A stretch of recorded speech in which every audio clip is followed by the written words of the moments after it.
This is a production of World Video Bible School. To God be the glory.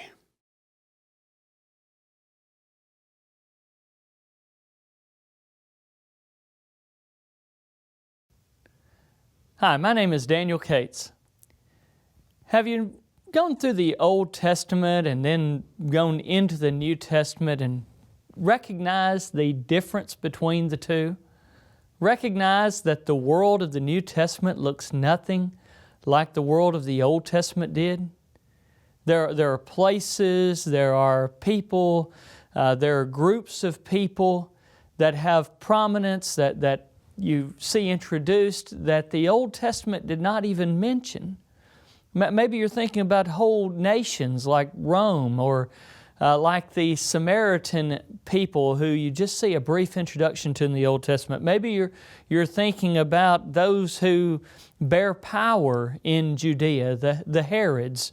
Or maybe you're thinking about the different Jewish sects, the different Jewish religious groups, the Pharisees, the Sadducees, and so forth.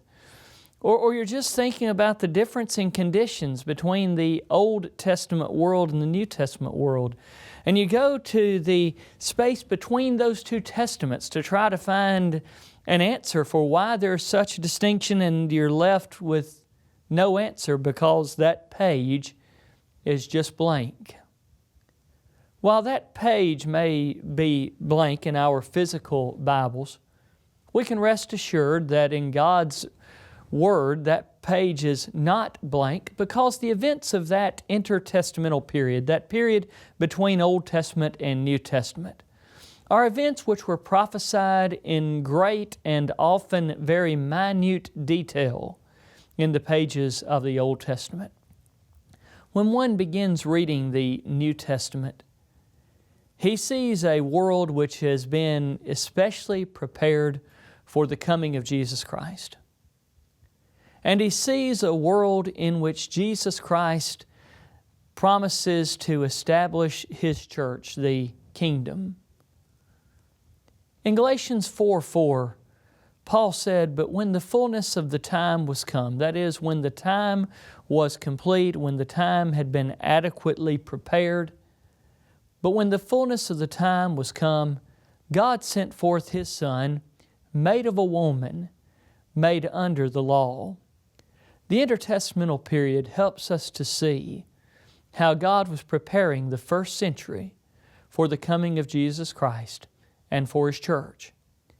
Countless prophecies in the Old Testament, like Daniel 2 with the colossal image, the head of gold, the breast and arms of silver, the belly and thighs of brass, the legs and feet of iron and iron mixed with miry clay, are pictured by Daniel as representing kingdoms that would lead toward the establishment of God's kingdom. Daniel 2:44 and 45. The image of Daniel 7 is one of a sea representing the world. And this sea is very tumultuous, and from this sea arise four beasts.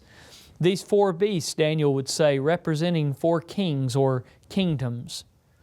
The first of those beasts was a lion with eagle's wings, representing a strong, kingly, very swift and aspiring nation of Babylon.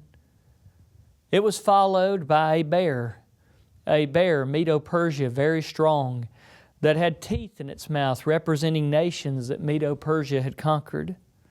That bear was followed by a leopard. This leopard also had wings, this leopard representing Alexander the Great and his Greeks with his swift ascent. And then one sees a diverse beast, a beast which is completely like none of the others, but had qualities of probably any number of beasts. This diverse beast, which was exceeding strong, break in pieces the others, was the Roman Empire. These prophecies, which are given by Daniel and similar prophecies given by other writers of the Old Testament, help paint a picture of the world into which one finds the New Testament opening.